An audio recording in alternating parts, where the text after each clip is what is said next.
नड्डा जी, आपके परिवार के बारे में देखा मैंने, सब लोग या तो एजुकेशन में हैं, किसी प्रोफेशन में हैं। आपके पिताजी बहुत सम्मानीय प्रोफेसर थे, वाइस चांसलर रहे, बहन जी आपकी डॉक्टर, भाई साहब आपके यूजीसी। तो ये गलत रास्ते पे कैसे आ गए? गलत रास्ते को ठीक करने के लिए आ गए, क्योंकि इसे ठीक करने की आवश्यकता थी। मेरा जन्म जहाँ हुआ, पटना में जन्म हुआ, 75, 76 और 74 से ही वैसे देखें तो वो जेपी एजिटेशन का एपी सेंटर था। जयप्रकाश नारायण जी के आंदोलन ने इतना प्रभावित कर दिया मुझे, और जो कुछ घटनाएं घटी पारिवारिक दृष्टि से भी। मेरे पिताजी इमरजेंसी के पहले बहुत से पोजीशंस पर थे, लेकिन इमरजेंसी का सपोर्ट न करने का कारण उनको बहुत सी चीज़ों से हटाने का काम किया गया। तो मुझे लगा कि पॉलिटिक्स के और सोशल और पॉलिटिकल फील्ड में काम करना चाहिए। तो परिवार वालों ने नहीं रोका कि सब बड़े बड़े पदों पर हैं, आप भी कुछ आईएएस आईपीएस बन जाइए, आप भी प्रोफेसर बन जाइए?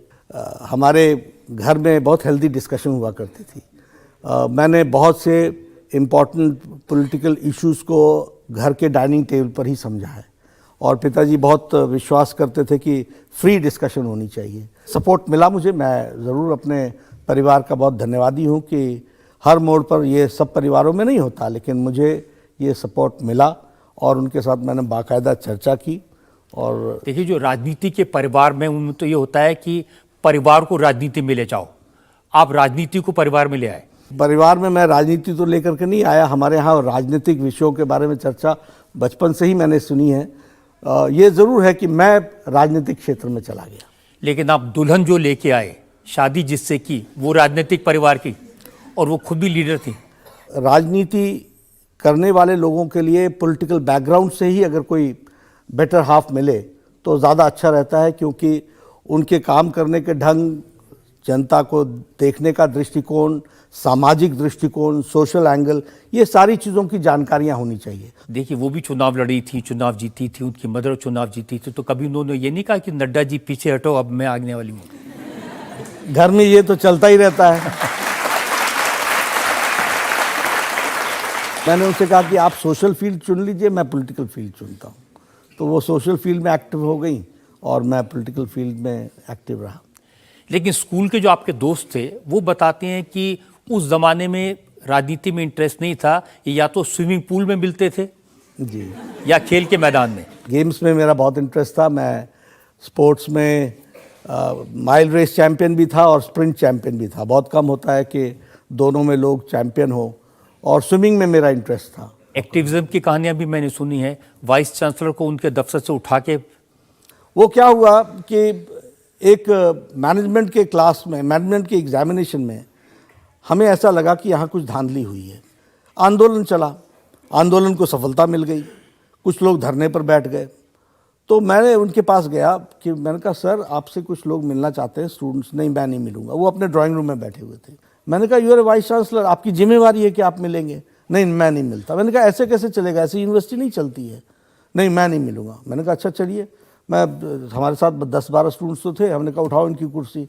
वो सोफे के साथ उठाया, उठा करके बड़े अदब के साथ उनको ले करके मैं बाहर उनके गार्डन में मैंने वो लगा दी, मतलब उनको बैठे बैठे वहीं पर बैठा दिया। मैंने कहा, स्टूडेंट्स हैं, बोलिए, अब आपको आप आ तो गई हो, अब आप मिलो, इनसे बातचीत करो। उन्होंने की बातचीत। तो नेता बनने के सारे गुण तभी से थे आप में? मैं इसका मूल्यांकन तो लोग ही कर सकते हैं, मैं नहीं कर सकता। लेकिन हाँ, उस समय मैं एग्रेसिव ज़रूर था, लेकिन सिस्टम्स और नॉर्म्स को कभी भी ओवरस्टेप नहीं करता था। इसका मूल्यांकन नड्डा जी मोदी जी ने किया, और मोदी जी ने सबके सामने ये बताया कि आप और वो एक स्कूटर पे बैठ के घूमा करते थे काम करने के लिए। जी, देखिए, मैं अपना ये सौभाग्य मानता हूँ कि मुझे एक ऐसी शख्सियत के साथ बहुत यंगर डेज से काम करने का मौका मिला, बहुत कुछ उनसे सीखने का मौका मिला। आज जो कुछ भी मैं हूँ, उनकी छोटी छोटी बातों से जो उन्होंने जीवन में हम लोगों को बताई, उससे सीखते हुए मैं यहाँ तक पहुँचा हूँ।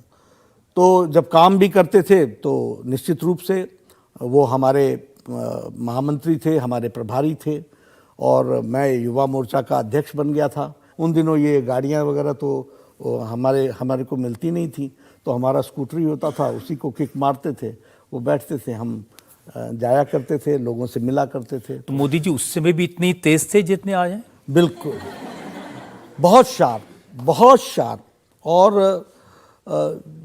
चीज़ों को गहराई में पकड़ना। मैं तो उनको बोल ही देता हूँ कि जहाँ मेरी सोच की शक्ति समाप्त होती है उससे कहीं दर्जे आगे से तो आप शुरू होते हो।